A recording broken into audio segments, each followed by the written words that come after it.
बुनकर धन्यवाद रैली मऊ शहर जिला मऊ में करने के बाद मुरादाबाद शहर में हमने दस्तकार मीट का प्रोग्राम बनाया, जिसके मुख्य अतिथि श्री राहुल गांधी जी थे।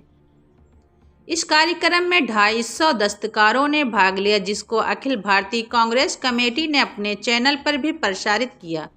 उसका कुछ भाग प्रस्तुत है। ऑल इंडिया मोमिन कॉन्फ्रेंस के प्रदेश अध्यक्ष हसन आरिफ अंसारी मुख्य रूप से मौजूद थे। ब्यूरो चीफ इसरार अंसारी की रिपोर्ट।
माइक पहन लूं मैं?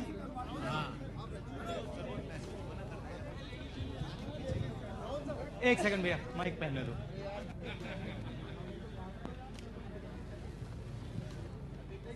नमस्कार। हाँ, नमस्कार। चलो,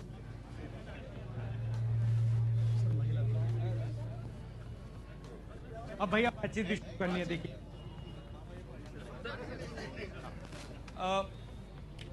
आमतौर से क्या होता है, नेता आ जाता है, भाषण दे जाता है और चला जाता है।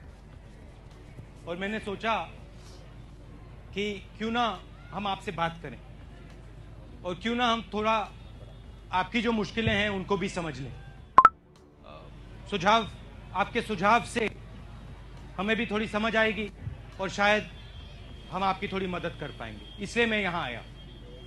इससे पहले हमारी काफ़ी बैठकें हुई, ऐसी बैठकें अलग अलग लोगों से, युवाओं से, महिलाओं से,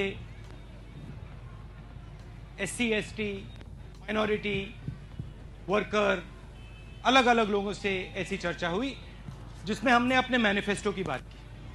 पहले क्या होता था, मैनिफेस्टो बंद कमरों में बनता था और आपसे कोई पूछता नहीं था। कांग्रेस पार्टी का जब मैनिफेस्टो बनता था, जब 2004 में, 2009 में बनता था, तो वो 5-6 लोग उसको बनाते थे बंद कमरे में, एक्सपर्ट जिनको कहते हैं। और मैंने सोचा कि क्यों ना हम इसको थोड़ा खोल दें। 5 लोगों के बजाय हम 5 लाख लोगों से क्यों ना पूछें। और इस बार मैं खुशी से कहना चाहता हूं कि जो कांग्रेस पार्टी का मैनिफेस्टो बना है उसमें 5 लाख लोगों की कम से कम आवाज है।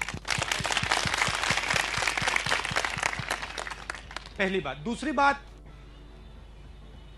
राजनीति में आजकल जात की बात होती है, धर्म की बात होती है, भाषा की बात होती है, प्रदेश की बात होती है, मगर जो सच्ची इशू है उस पे राजनीति नहीं होती। और सच्ची इशू क्या है कि जो हमारा मजदूर है, गरीब है, उसकी क्या लड़ाई है। अभी मैं आपसे मिलने से पहले मैं कमरे में गया, वहां आपकी फैक्ट्री जो है, किसी ने मुझे कहा कि भैया यहां पे फैक्ट्री है। अब देखिए, ये फैक्ट्री नहीं है, ये कमरा है, ठीक है। और इस कमरे से आप लोग अपने ज्ञान के साथ, अपनी शक्ति के साथ चीन की फैक्ट्री से लड़ाई लड़ रहे हैं। और ये फैक्ट्री छोटी वाली इसलिए जिंदा है क्योंकि आप लोग रोज गर्मी में अपने पसीने के साथ लड़ते हो।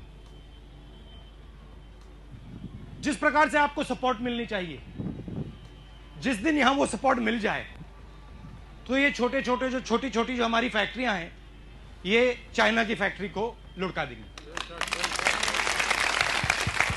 मगर हिंदुस्तान की राजनीति में ये बात नहीं होती। ये सवाल नहीं उठता कि भाई इन छोटी छोटी फैक्ट्रियों को हम शक्ति कैसे दें और जो सच्ची मुश्किलें हैं उनको हम कैसे ठीक करें। तो मैंने सोचा, भाषण तो मेरे हो रहे हैं, यूपी में हो रहे हैं, बाकी देश में हो रहे हैं, मैंने सोचा जहां भी हमारे मजदूर लोग हैं जो अपना पसीना देते हैं, रोज काम करते हैं, कुलियों से मैंने बात की, गुजरात में मैं गया, वहां पे जो नमक का काम करते हैं उनसे बात की। तो मैंने सोचा कि जो कमजोर लोग हैं उनकी भी सुननी चाहिए और उनसे समझना चाहिए कि भाई हम आपके लिए क्या कर सकते हैं। अंत में जो हमें राजनेता कहा जाता है, पॉलिटिशियन कहा जाता है, मगर हम आपके सिपाही हैं। सच्चाई ये है कि जो आपके सिपाही हैं वो आपके लिए आजकल इतना काम नहीं करते, मगर काम होना चाहिए सिपाही का।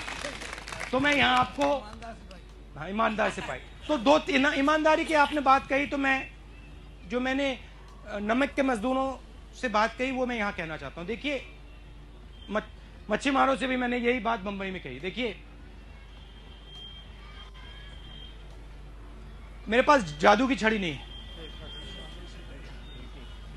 लोग सोचते हैं कि भाई जादू की छड़ी है, नहीं है मेरे पास, ठीक है। पॉलिटिशियन के पास सिर्फ एक चीज होती है, वो है क्रेडिबिलिटी, उसका शब्द, और कुछ नहीं होता है। तो मैं आपको यहां झूठे वायदे नहीं करूंगा, मेरी आदत नहीं है, मुझे इंटरेस्ट नहीं है उसमें। और मैं जानता हूं, देखिए, मैंने राजनीति 2 दिन की नहीं करनी है, मैंने 10-15 साल की करनी है। तो मैं जानता हूं मैंने आपको झूठा वायदा यहां कर दिया तो अगली बार आऊंगा तो आप मुझे जूता मारोगे, तो मैं वो काम तो करने वाला नहीं हूं, ठीक है। तो वो तो मैं करूंगा नहीं, मगर मैं आपको ये कहना चाहता हूं कि